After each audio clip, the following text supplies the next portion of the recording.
আজকে সোনাকে নিয়ে একটু ঘুরতে এসেছি পাটুলি। আর আমাদের বাড়ি থেকে কিন্তু পাটুলি 10 থেকে 15 মিনিট টাইম লাগে। তারপরেও কিন্তু আমরা এখানে সেরকম একটা আসি না।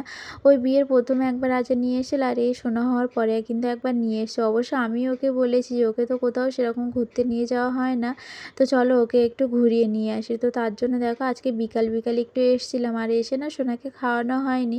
তো আগে কিন্তু ওকে খাইয়ে নিয়েছে, আর আমার সোনাটা এত খুশি হয়েছে সেটা বলার মতো না।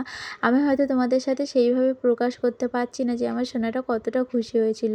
আসলে ও তো ছোট, ও কিছু বলতে পারে না, কিন্তু ওর স্বভাবে কিন্তু আমি বুঝতে পেরেছি ও একবার আমাকে হামা দিচ্ছে, একবার ওর পাপাকে হামা দিচ্ছে, যেটা কিন্তু সচরাচর ও করে না। ওর যখন যখন আমরা বলি যে সোনা একটা হামা দাও, তখনই কিন্তু ও হামাটা দেয়, তারপরে কিন্তু ও দেয় না। আর ও আজকে এত খুশি হয়েছে যে ও কিন্তু বারবার আমাদেরকে হামা দিচ্ছিল। তো আমরা দুজনেই কিন্তু দেখে বেশ অবাক হয়েছি আর বেশ খুশিও হয়েছি। তো রাজা বলেছে ওকে না মাঝে মধ্যে ঘুরতে নিয়ে যাবে।